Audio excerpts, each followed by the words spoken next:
गुप्त साम्राज्य एक संक्षिप्त विवरण। सब्सक्राइब कीजिए हमारे चैनल को और बेल आइकॉन को दबाइए हमारी लेटेस्ट वीडियो सबसे पहले देखने के लिए। गुप्त साम्राज्य के काल को भारत का स्वर्ण युग कहा जाता है,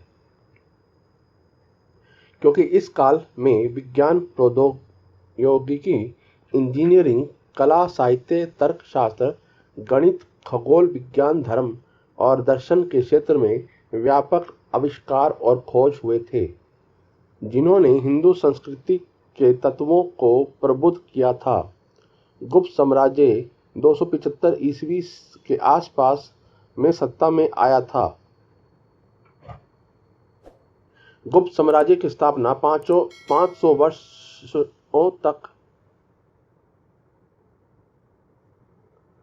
प्रांतीय शक्तियों के वर्चस्व और मौर्य साम्राज्य के पतन के परिणाम स्वरूप उत्पन्न अशांति की समाप्ति का प्रतीक है। गुप्त साम्राज्य की वंशावली। श्रीगुप्त,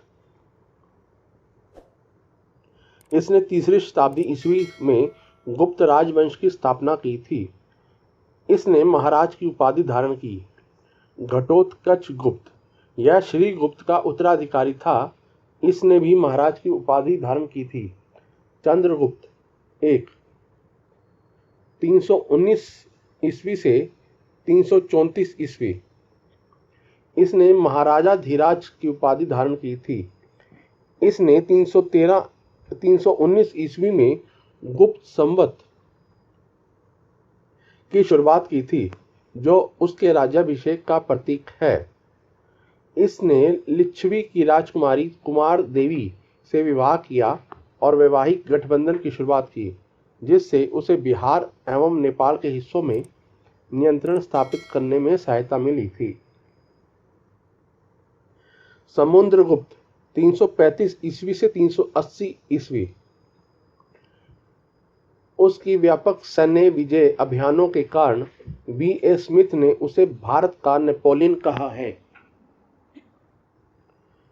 उसके दक्षिणी अभियान के दौरान वीरसेन उसका सेनापति था। प्रसिद्ध बौद्ध विद्वान वसुबंधु उसका मंत्री था।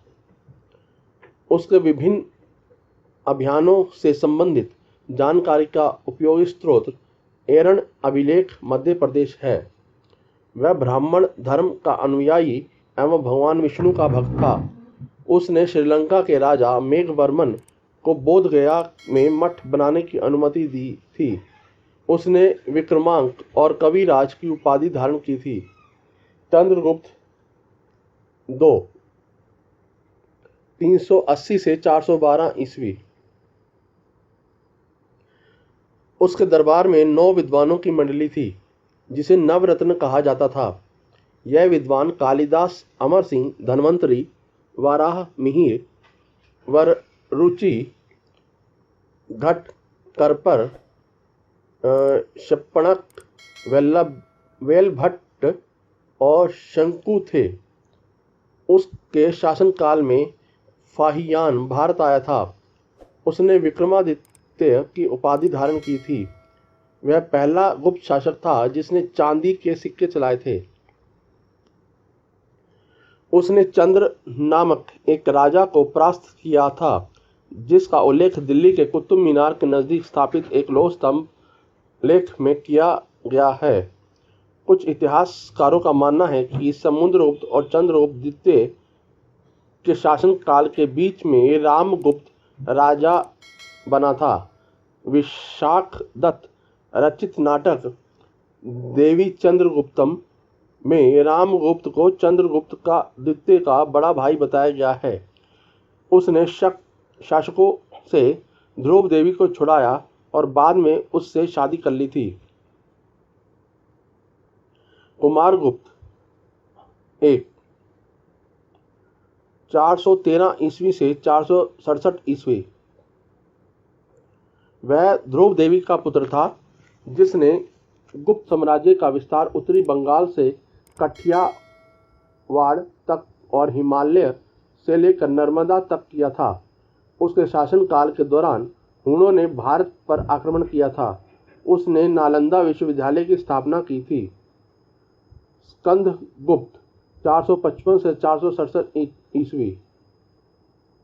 उसने क्रूर हुणों को 2 बार खदेड़ा और अपनी वीरतापूर्ण उपलब्धि के कारण विक्रमादित्य की उपाधि धारण की थी, जिसका उल्लेख भीतरी स्तंभ लेख में किया गया है।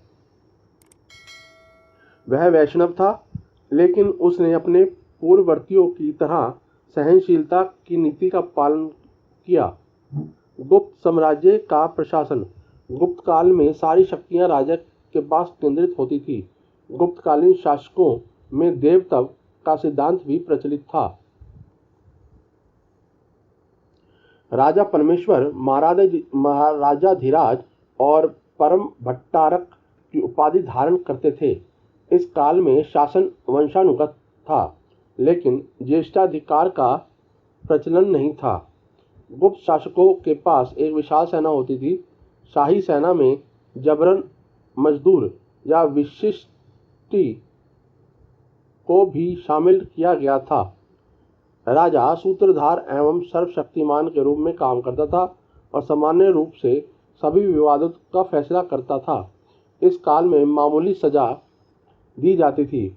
मंत्रियों और असैन्य अधिकारियों की एक परिषद राजा को सहायता प्रदान करती थी। गुप्त साम्राज्य में सबसे महत्वपूर्ण अधिकारी कुमार मात्य थे। गुप्त साम्राज्य के शाही मोहर पर गरुड़ का चिन्ह अंकित था। दक्कन के 7 महानों द्वारा शुरू की गई भूमि अनुदान एवं पुजारियों तथा प्रशासकों को दिया जाने वाला राजकोषीय प्रशासनिक रियायतें गुप्त काल में नियमित रूप से दिया जाने लगा था। समुद्रगुप्त के शासन काल में एक नए पद संधि विग्रह का सृजन किया गया था, जो युद्ध और शांति के लिए जिम्मेदार होता था। यह पद हरिसेन को दिया गया था। गुप्त साम्राज्य के दौरान कला और वास्तुकला। इस काल का सबसे उल्लेखनीय स्तंभ लेख स्कंदगुप्त का भीतरगांव का एकाश्म स्तंभ लेख है। इस काल में कला की नागर एवं द्रविड़ शैली का जन्म हुआ था। इस काल में गंधार कला अनुपस्थित थी, लेकिन मथुरा से प्राप्त खड़े अवस्था में बुद्ध की एक प्रतिमा से ग्रीक शैली की उपस्थिति का प्रमाण मिलता है।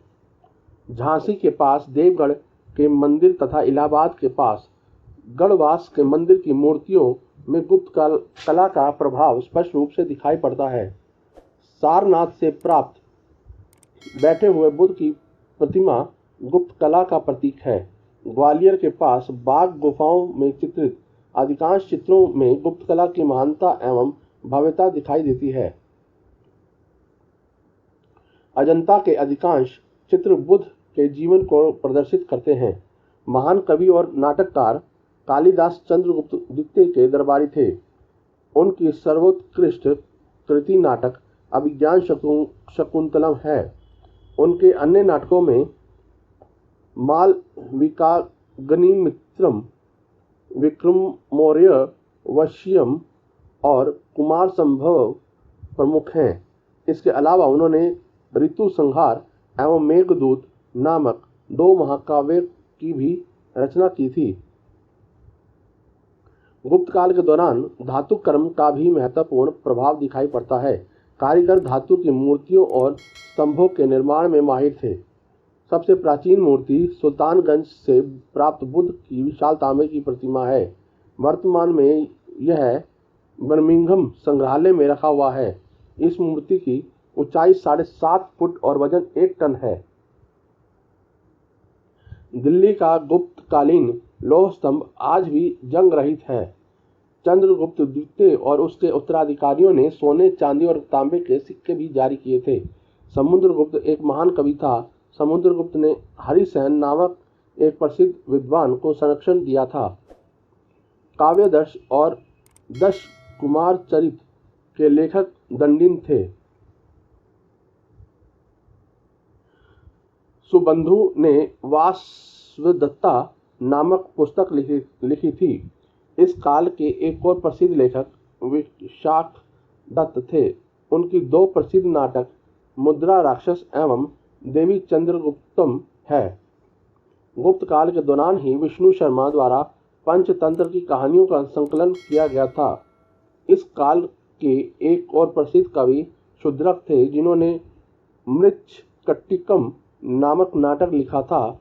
इस काल में भारवी द्वारा रचित किरातजुर्नियम में अर्जुन और शिव के बीच के संवादों का वर्णन है। बौद्ध लेखक अमर सिंह ने अमरकोश नामक पुस्तक की रचना की थी।